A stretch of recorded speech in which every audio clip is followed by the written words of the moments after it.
Hey guys, what's going on? Shadow Nexus back here with another video, and we gotta talk about this Nintendo Direct yesterday. I gotta say, guys, it was honestly a disappointing Nintendo Direct. I have to say, I have not been disappointed by Nintendo Direct in a very, very, very long time, and I gotta say that this is an absolute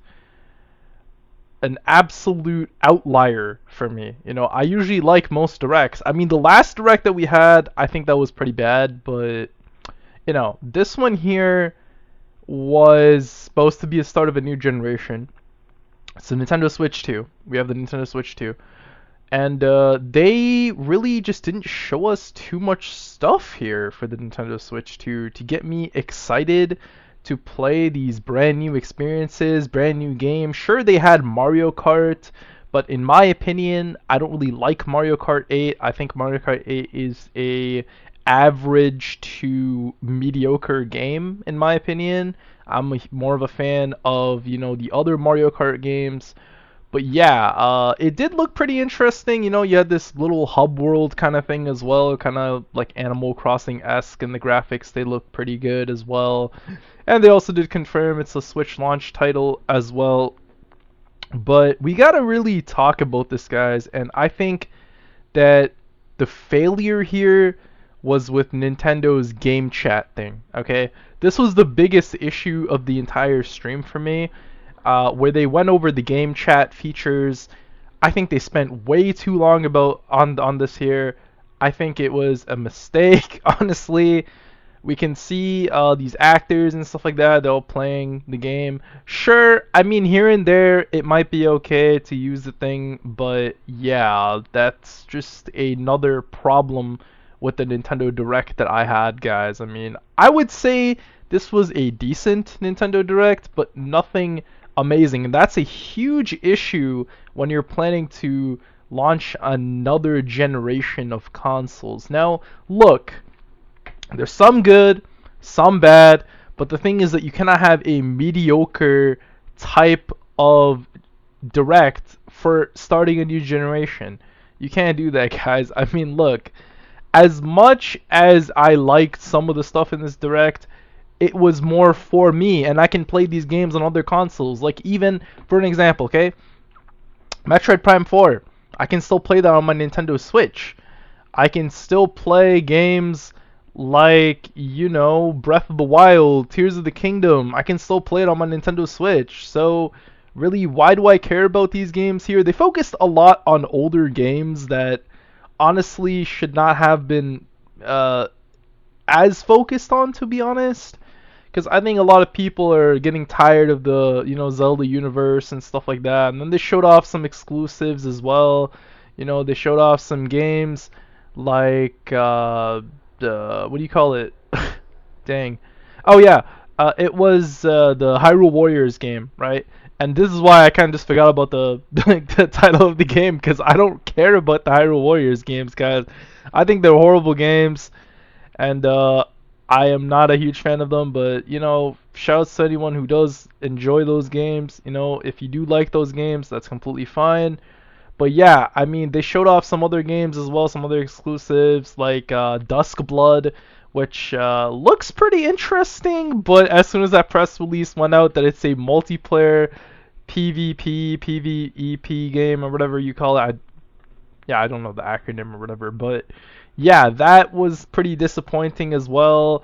There was a lot of things with the Nintendo Switch hardware where they would, Xbox would give this thing to you for free, like a 60 FPS upgrade, or like upgrading to 4K resolution, and it will work just fine. But Nintendo's gonna charge you like what, maybe like 10, $20, something like what Sony does nowadays, I would say. And then also the whole thing with the price as well. We'll get into that later. I'm not going to talk about that right now. But yeah, a lot of third-party support. We saw Cyberpunk there. You had Final Fantasy VII Rebirth. Pretty interesting for sure because that game's not on Xbox. But a question has to be asked, guys. How powerful is this console? Okay, we're seeing Switch one quality games running at 4K 60 frames, okay? Now, it's not a native 4K from what I've heard and what I've gathered. It's going to be like somewhat like an upscale, sort of what like, DLSS does, and then FSR also does that on the original Switch as well.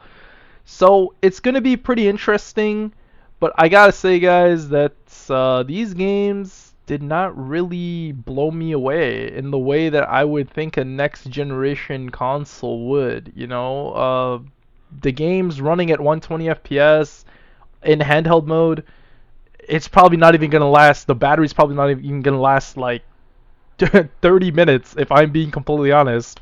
This is why we need a 40 FPS mode at this point. But yeah, how powerful is this system? Nvidia came out today and said that it can support ray tracing and it can support DLSS. So that's very, very big. I think that a lot of the games that they had were pretty interesting for sure. Like Donkey Kong looked pretty cool. I will definitely probably get that one there. But yeah, guys, honestly, a lot of the other games that they showed like, some wheelchair basketball game. It's called like Drag X Drive or something like that. I just thought it was the most gimmicky thing I've seen in my life. It's basically like a sequel to ARMS or something like that. I don't know. Like, it's a spiritual successor to ARMS with like Rocket League or something like that. But yeah, they showed off a lot of really interesting things, like, especially from third parties and stuff like that. Borderlands 4, that's a really big one that is still in development. So we know that PS5 and Series X games can at least run on this thing. Now, how well is something like, let's say, Indiana Jones and the Great Circle going to run on this thing? I have my doubts, and I have my doubts for Doom: The Dark Ages. I don't think it's gonna run very well. I think it's gonna be an absolute mess whenever you're going ahead and you're playing these games on your Nintendo Switch 2. But yeah, I mean, we have Cyberpunk running, which is still an older game now. It came out in 2020, so we're in 2025 now, almost 5 years old. So yeah, I mean, hey, that's how it is. This is the state of gaming these days, where we're just showing off these older games, and this is what Nvidia does too all the time. They're like, oh hey, look at Cyberpunk, look at this, look at Cyberpunk. Dude, Cyberpunk is like a 5-year-old game by now. Like, come on, show me something new, right? And this is what Nintendo kind of fell into, where they showed off some pretty interesting things, like like Hogwarts Legacy and stuff like that. Yeah, sure, but Hogwarts Legacy is already on the Switch. But yeah, if you want to play these other games and stuff like that, you're gonna have to pay money, like at a higher frame rate, right, or a higher resolution. And if you already have the game, you're gonna have to pay an upgrade pack or something like that. Or you can buy a physical, which I do like. But yeah, the two big things that I have to say that completely destroyed this direct for me is, number one, this Nintendo Switch, like, how it works, basically the Nintendo Switch Tour. They showed it. It looks pretty interesting, actually. I'm just like, wow, this thing looks really, really interesting. Looks really cool. Is this like a pack-in title? And I was gonna be like, oh hey, this is actually really interesting.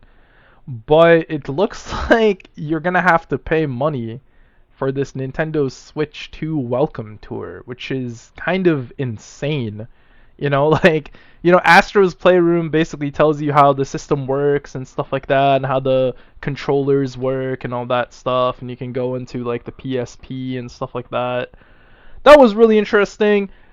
And then the second biggest thing is that the micro SD cards that you have currently will not work, guys. You're gonna have to have like an express micro SD card, which are pretty pricey, to be honest. And honestly, the Steam Deck allows you to use a micro SD card with basically every single game out there, as far as I know. Maybe there's one or two that don't work, but yeah, if they really wanted you to be able to use it, they would have. But they're partnered with these big companies like SanDisk, like Samsung, that give you these kind of cards. So I mean, that's how it is, right?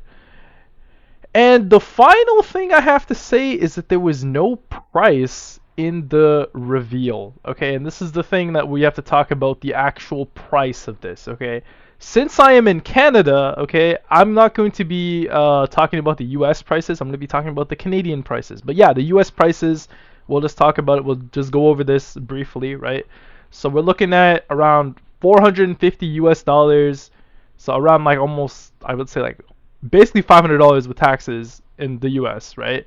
So that is pretty steep, but I mean, what are you gonna do, man? It's Nintendo. They'll price whatever however they want it to, right? So yeah, and then the Nintendo Switch camera as well. Like you're looking at close to $1,000 if you want something like, an extra controller. You're looking at the camera. You're looking at all these other things here. I think it's gonna be pretty expensive. But yeah, when we look at how much the games are gonna cost, especially in Canada, $130 a game. That is wild. And then Nintendo is putting up some games to $80. So that is gonna be a huge issue in itself. I mean, Rockstar is probably gonna look at this and be like, "Oh, hey, we can make GTA 6 $100. Like, why not? We can make it $100." And by the way, that $80 is for the digital, right? So it would be $90 for physical, apparently, right? And also another thing that's kind of an issue here is this thing called the game key card, right? Where basically you can buy a game, but you have to insert a cartridge in the console in order to play the game, which I think is insane because it says there that it has no data on the actual cartridge, right? And yeah, so that's going to be an issue with, bigger games, probably like, I don't know, Final Fantasy, I would guess. Yeah, Final Fantasy. But yeah, another big thing as well that I kind of forgot about and I just remembered just now is that for certain games, you'll actually have some features that are locked directly to the Nintendo Switch 2 version. So in the trailer, they were showing you had Zelda Breath of the Wild, and the person playing, he was using his phone to basically guide him to find, like, some certain Korok seeds, or find certain things here and there, or even like find out about some more lore here and there, right? So yeah, I mean, I don't like that, especially because the original system, you don't have the complete experience. You have to buy the Nintendo Switch 2. That's an issue, but I mean, hey, what are you gonna do about it, right? It kind of sucks, but that's how it's gonna be. But yeah, guys, I mean, honestly, I'll probably buy the Switch 2 just because of Metroid Prime 4, and I do want to play some other games as well. My Switch 1 is getting a little bit old now, but it's still a pretty awesome console. I'm a huge fan of it. But yeah, they also showed off some GameCube games and stuff like that as well. No Super Smash Bros. Melee, unfortunately. I don't think we're ever going to get a way to play that game properly, guys, unfortunately. But hey, what are you gonna do about it? We have Slippy, so we can play on Slippy if you want to play Melee online. But yeah, I really hope one of these days that we can see some Super Smash Bros. Melee. But yeah, they had some pretty good games. They had like Mario Strikers, Mario Sunshine, Fire Emblem Path of Radiance. So yeah, they had some decent stuff there, but it's only exclusive to Switch 2, guys. So I mean, it's time to make the transition. If you still have a Switch 1, maybe sell it off, maybe trade it into like GameStop or something like that, and get some money to put towards your Nintendo Switch 2. So it won't be as much. You won't have to have the full impact of the 450 US dollars. So yeah, I mean, I would say this is a rather uneventful event for something that is considered to be a new generation, guys. I mean, sure, you had your third-party games, like I already said. You had Elden Ring, you had, the Dusk Bloods or whatever, which is not third-party. I guess it's actually Switch exclusive, but since it's a multiplayer game, I don't really care about it too much, and to pay that much money for a multiplayer game that I'm probably only gonna play once or twice, it's not really worth it to me. So I mean, yeah. So the good guys, I would say, when it comes to the good stuff, we have a lot of third-party support, something that the Wii U definitely lacked, and even the Nintendo Switch kind of lacked a little bit as well with certain games. but it looks like all the main developers are on board now, so that's awesome. I'm really glad to see Nintendo getting some more third-party support. The console looks to be decently powerful enough. I still think it will not run games like Indiana Jones and the Great Circle and Doom the Dark Ages, although I would love to be wrong about that. I think Nvidia has some technologies that might put it to where it can actually run those games as well. So yeah, we're getting a more powerful Nintendo Switch, guys. But yeah, like I did see this before. This doesn't feel like a whole new generation. It just kind of just feels like, oh, it's Nintendo Switch 1.5. You know, it's not like going from, let's say, the Xbox Series X, right? Or I mean, the Xbox One to the Series X. So you're kind of going from like the Xbox One to the Xbox One S, or the Xbox Series S. Sorry, naming Xbox. I'm sorry. That's just it happens on Xbox, but yeah, I mean, I'm glad to see that there was a lot of third-party support, but yeah, the news that we heard afterwards about the price not being in the direct here, I would say this was actually a pretty bad direct.